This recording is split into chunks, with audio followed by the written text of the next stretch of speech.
Nýverið var gefin út bók einn eftirminnilegasta karakter íslenskrar íþróttasögu. Knattspyrnuþjálfarann Kjartan Másson sem þjálfaði á sínum tíma lið eins og Keflavík, Reyni Sandgerði, Víði Garði og fleiri. Bókina skrifaði Sævar Sævarsson og ber hún heitið Kjartan Másson, engin helvítis ævisaga. Og það má með sanni segja að þetta sé engin helvítis ævisaga, en bókin inniheldur fjöldan allan af bráðskemmtilegum sögum af þessum litríka þjálfara sem þóttu oft fara óhefðbundna leiðir í sinni þjálfun. Bókin prýdd skemmtilegum myndskreitingum listamannsins Stefáns Jónssonar sem glæða sögurnar lífi. Þetta var ekki allt tómt puð og læti, sko. En þegar að þeir voru orðnir þreyttir á mér og ég á þeim, þá reyndi ég að brjóta þetta alltaf upp, sko. En við vorum, eitt árið þá vorum við mikið í testum og alls konar test. Það var hopp og það var, ég veit ekki hvað við maldum ekki. Janus var með mér, hann specialist í þessu og og við testuðum allt. Við vorum með 3 hlaupatest og 1 frá 46 ábyggilega. Það kom ekkert verið út heldur en mjólkursýrutestið og ég studdist svolítið við það vegna þess að eftir að ég var búinn að koma í gott form þá átti ég til að mæla þá á þess þeir vissu. Það bara komur í stríðarskóm eða ekki fengu bara þá og ég lét á taka testið og ef þeir ekki komust, náðu þeirri tölu sem ég vildi, þá fengu þeir ekki að spila. Stundum var það þokkalegt að þeir gátu að spila annan hálfleikinn ef ég vildi það, en annars var það ekki. Og við fórum mjög víða. Við fórum, já, ég ætla að taka það, en við heldum hópin mjög stíft og ég svolítið fyrir það að búa, það þessar kúlur nú vinsalar, að hafa þá bara þar. En við vorum tippa saman allir og ég held að við einu sinni undir 2,2 milljónir eða eitthvað því líkt. En við vorum náttúrulega margir, en þannig og það skiptist bara niður til dæmis. Það hefur væntanlega verið bara notað til að efla liðsandana, ekki? Já, jú. Og við fórum í flúðasiglingar og sem var náttúrulega mjög gaman og ég setti þetta nú á blað hérna sem ég mundi og við vorum í lyftingu náttúrulega og við vorum í aeróbík og við vorum í 5 leikum sem slóð nú eiginlega öll með. Það hefur nú verið sjón að sjá marga þessum styrpusum, kannski verið að taka splitt og spíka. Það nefnilega, en ég fekk 5 leika þjálfara í Keflavík til þess að búa til prógram fyrir mig svona sem fyrir fótboltamenn sem hann gæti búið til svona í stöðvum og hann gerði það og þetta var alveg ótrúlegt og hann sagði við mig á eftir að hann hefði ekki reiknað með þessum að þeir gætu þetta allt en þeir eru svolítið kaldir og eru ekki hræddir við að gera hluti sem myndi ekki gera aðrir en já, það fannst mér mjög gott og þeir höfðu mjög gaman að því flestir, sumir höfðu nú ekkert gaman að því. En það má segja að þína svona þjálfunar aðferðir hafi verið svona frekar óhefðbundnar þá á þeim tíma sérstaklega.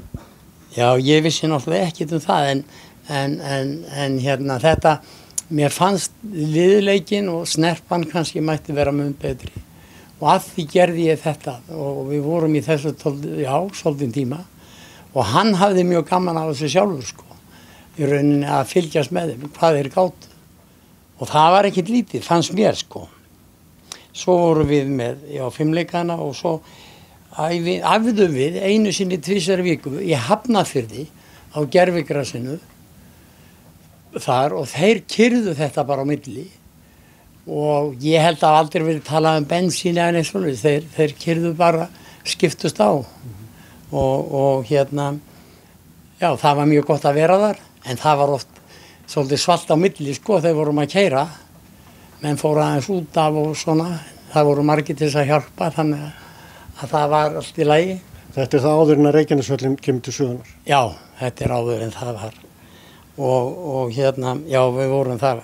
Og þú talar að þú hefur sett á í hnefiðleika þjálfun? Já, sko, Gunni, við ræddum þetta við Gunni Odds og hérna, og já, jú, og Gunni var nokkuð góður í þessu og hann hérna, við fórum í þetta, hikuðum ekkert við það, en það mátti ekki slá í höfuðið, en þeir máttu slá svolítið í líkamann, það væri alltaf leið, það væri bara snerpa og styrkur að fá högg, maður fær það svolítið í bóstónum og hérna, og það var mjög gaman og gott og við fórum út á land, við fórum á hérna, skal ég segja ykkur, á Bolungarvík, fórum þangað og vorum með æfingar þar í 2 daga, allt liðið og svo var fundur kvöldið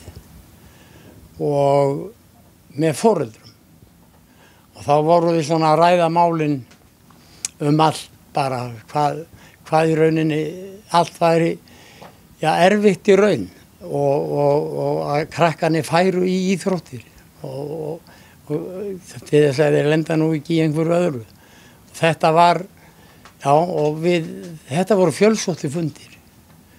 Og æfingarnar, þá varstu með æfingar fyrir krakkana í bænum? Já, þá var ég með æfingar, eða við vorum með æfingarnar allir, við vorum bara sjálfi með þetta og hérna,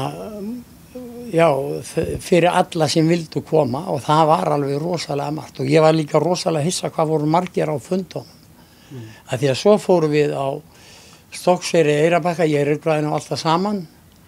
Stokkseyrarbakki? Já, Stokkseyrarbakki og hérna við vorum á hóteli í Hveragerði, fórum þangað og vorum með krakkana á æfingum og hérna og svo fundum kvöldið og málin rædd, öll sömul rædd, það var allt rætt, þau spurðu líka mikið og síðan daginn eftir það þá kom Gunni með Ólafsfirðingana, lyftur og þar spiluðu, þeir strikuðu fyrir okkur þarna fína völl og þar spiluðu við þá með fullum liðum og ég man ekki hvernig leikunni fór en þetta var nokkuð gaman og þetta var líka svolítið uppfylling fyrir fólkið og eins fyrir okkur, ekkert síður.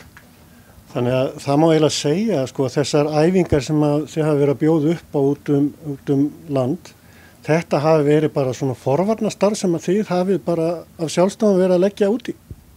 Já, ég fekk þetta, knattspyrnu þetta kostaði allt og knattspyrnuráðið bjargaði þessu og hérna þannig að ég veit það nú, jú, það er það og þetta ég held að hafi líka verið gott fyrir foreldrana að svona vita hvernig heimurinn er annars staðar en þarna og þannig að þetta var mjög skemmtilegt, það var tekið vel á mót okkur og þetta var allt rosalega flott hjá þeim sem snera þeim og við vorum hérna með bolta og svona og þetta var virkilega gaman og þyrfti í rauninni að gera meira af.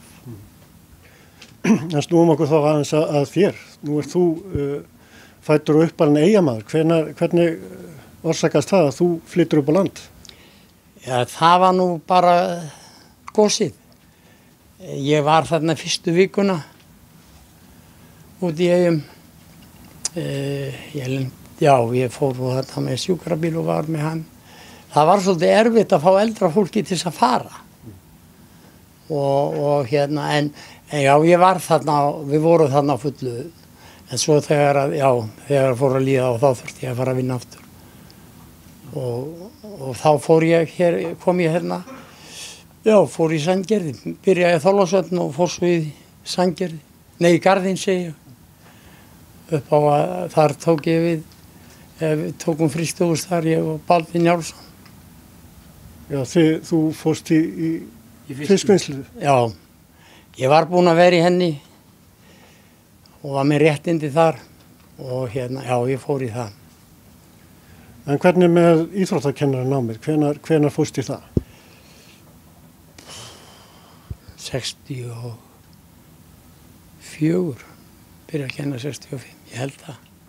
Já, þannig að þú hefur verið íþróttakennari, með íþróttakennaramenntun þegar þú varst í Eyjum. Já, ég var og kendi þar aðeins. Já, ég bara kendi þar. Og síðan fór ég, að kenna aftur í Keflavík, svolítið tölvar seinna. Og hvað verður svo til þess að þú ferði í knattspyrnuþjálfun? Ég eiginlega veit það ekki.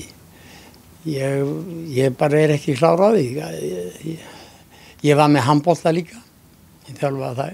Og ég get komið með það hérna fram, ég held að það viljið það nú stelpuna. Að ég fór með þær í efstu dild í handbolta og en þá síðan tók ég fótbolta, þetta var svolítið mikið. En hætti því svo og tók fótboltan. En ég var löngu byrjað að ræfa handbolta í Eyjum og ég var meira að segja og fótbolta yngri flokkana. Það er bara eins og það var hérna í gamla dag, það var handbolta á sumrin, á veturna og fótbolta á sumrin. Já, en það var bara svoleiðis. Við æfðum ég var með Týr í handboltameistaraflokk, við æfðum í einni Þrónni hjá Gúanóðun. Það var ekki mikið að velja sko, en það var ágætt, það var ekkert slæmt. En hún var ekki yfirbyggð en samt sem áður. Þannig að það var allt reynd. En hvað finnst þér standa upp úr svona af þínu ferli sem þjálfari? Ég held að sé nú aðalega bara að kynnast þessum strákum. Og rauninni hvað þeir leggja á sig og eru tilbúnir. Ég held að það sé svona, ég svolítið fyrir það að eins og segi, að vera með hóp, góðan hóp. Þú getur verið, sko, Keflavíkurliðið var mjög gott sem hóp. Það var það og er kannski enn. En ef þeir ætluðu kannski að fara annað eða gera eitthvað, það gekk ekki einhvern veginn eins vel. Og ég var mjög harður að venda það og passa upp á allt. Og ég man í vinnunni að ég átti til að fara ef við voru að vinna og erfitt að ræða við vesturna hvort það verði ekki að sitja þá í annað. Og svona, ég man út í Eyjum, það var einn á traktor. Hann var og ánægði með það að vera á traktor í bæjarvinnunni, það þótti bara fínt. En svo fór hann að finna svo til í hnénu og ég skildi nú ekkert í því og svo fór ég að hugsa að þá hef ég lesið, ég held að við Kevin Keegan. Hann átti einhvern bíl sem kúplingi var svo stíf í að hann var bara slæmur í hnénu og þetta var eitthvað að angra hann. Svoleiðis að ég fer og aðtöða mig kúplingan og traktornum því að þá var þessi drengur sko farin að finna til í hnénu og ekki geta að spila leik og annað því og þá við lítið fögnuð hans þá fekk ég verkstjórann til að taka hann af traktornum og fara að vinna bara með höndunum eins og hinnir en hann gerði það auðvitað en hann lagaðist. Það var kúplingin og var á stíf. Já, þú hefur nú þjálfað marga svona í gegnum tíðina og þú hættir ekkert eftir þú hættir í fótboltanum, hélt áfram að kenna og tók síðan eldra fólki hérna í bænum að láta það hreyfa sig. Já, ég átti, það voru langa frímínútur í kennslu, í einum á milli tíma, þarna einu sinni og það voru ábyggilega upp til hálftími. Þá fór ég beint upp í höll og tók æfingar svona fólkssitur og svona fyrir eldri borgara og ég var í því svolítið langan tíma. Það var bara gaman en svo breytti skólinn eitthvað og svona og ég átti mjög erfitt með þetta. Þannig að þau vildu ganga á þessum tíma, þá var ég að kenna á þeim tíma. Þannig að það var eiginlega sjálfhætt þannig séð og ég að hætta að kenna. En hvernig er það? Nú sögðu þeir hérna á bókakynningunni í Básnum að prestarnir, þeir væru nú duglegir við að vísa veginn en færi ekkert endilega sömu slóð sjálfur. Hvernig er það með sjálfan þig? Ert þú duglegur að hreyfa þig? Já, ég er nokkuð duglegur að hreyfa mig. Ég reyna að labba, ég labba svona í flestum tilfellum, svona 10 kílómetra rúma, 2 í viku. En það eina væri miklu betra að ég myndi skera það niður og labba hverjum degi. En ég geri það ekki. Þegar ég byrjar að ganga þá er best að drífa það bara af. Og hvenær megum við svo vænta þess að sjá framhald af Engri helvítis ævisögu? Ég veit ég held að það verði nú ekkert þetta. Ég held að þetta sé nú orðið ansi gott, sko. Og þeir hefðu getað skrifað miklu meira, sko. Það var að næga að taka, það rataði nú ekki allt í bókina sem ég hafði. En þetta var svona hugmyndafræðin á bakvið, þetta var að vera með mikið af svona stuttum og snörpum sögum og ég á það til að lengja svolítið setningarna samkvæmt þeim sem að prófarkalesa mér og ég reyndi að stytta þær mjög núna og gera sögunar hverju eina svona snarpa og létta yfirlestrar.